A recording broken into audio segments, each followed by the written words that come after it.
এই খবর নাতিনেরা তোমাদের হতো ভালাই, তোমরা তো সবসময় শুয়ে আসো, কিন্তু আমি কিন্তু এত শুয়ে নাই। সকালে ঘুম ভাগে মনে করো বাইরে বাইরে শব্দে, পাশের বাসায় এমন বাইরে বাইরে বাচ্চে, ঘুমের পাতা লিগেছি, যাই দেখি তারা মনে করছে ভাঙচুর করে দিচ্ছে। কিরে বাবু, বাবু কি হয়েছে?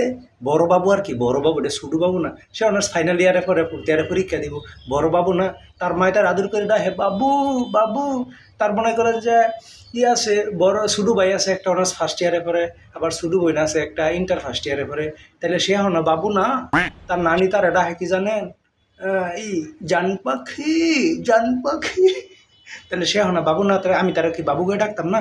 আমি বললাম বাবু কি হয়েছে, তুমি এরকম বাংচুর করতেছো? ভাইয়া আজকে তো আমার পরীক্ষা, আমার তো ছেলে বাচ্চা এসে নাই, ছেলে বাচ্চা এসে নাই।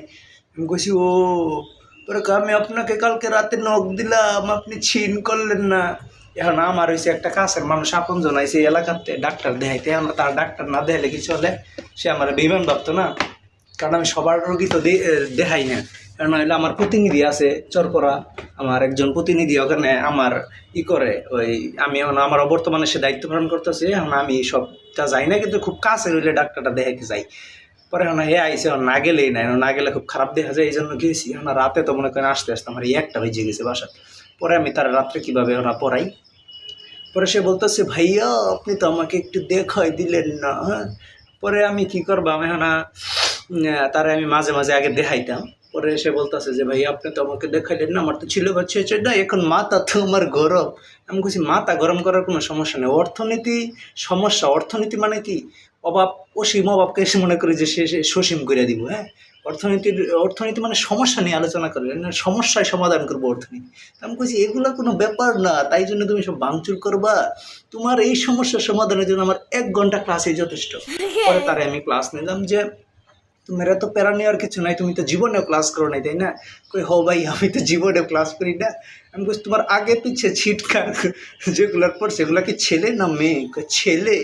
আমি বলছি তাহলে কোনো সমস্যা নাই, এটা তো কোনো সমস্যাই না, কারণ ছেলে তোমার বছরে একবার করে দেহে, খালি পরীক্ষার সময়, তাহলে প্যারা নেওয়ার কিছু নাই। তুমি যাবা চাইয়া খালি মনে করো আজকে একটা সাজা দিয়া যাবা, বুঝছো, ফাটাফাটি একটা সাজ দিয়া যাবা। সবচেয়ে বালা 3 পিসটা কিংবা সবচেয়ে বালা ভুরকাটা পইরা যাবে, একটা বালা শ্বাস দিয়ে যাবে। আর কপাল গুনে যদি মাস্টার পইরা যায়, তোমার মাশাল্লাহ যে চেহারা, কোনো প্যারাই নাই, খালি একটু একটু বিলাতি হাসি দিবা, গুলবাহার হাসি দিবা, তাইলে দেখবা যে তোমার একেবারে তেল তেলাইয়া তুমি 4 ঘন্টায় যে কি একটা ফাটাফাটি পরীক্ষা দিবা, দুর্দান্ত। তোমার চিন্তা কোনো কারণ নেই, তুমি খালি একটু ভালো ভালো শ্বাস টাস দিয়া যাও।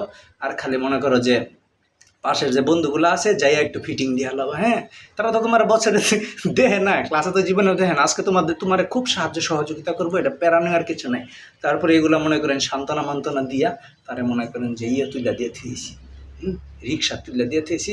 তারপরেও আপনাদের কাছে দোয়া চাই। হ্যাঁ, সে আমার একটা বাবু, পাশে বাবু, তা বাবুর জন্য দোয়া করবেন, বড় বাবুর জন্য দোয়া করবেন। পাড়া প্রতিবেশী যারা আছে তাদের প্রতি কিন্তু আমাদের একটা দায়িত্ব কর্তব্য আছে। সেই দায়িত্ব কর্তব্যবোধ থেকে আমি নিজে এগিয়ে গেছি অর্থনীতির সমস্যা সমাধান করতে, তার সমস্যা সমাধান করতে। এখানে কিন্তু আমার ব্যক্তিগত কোনো ধরনের নাই, লাভ নাই।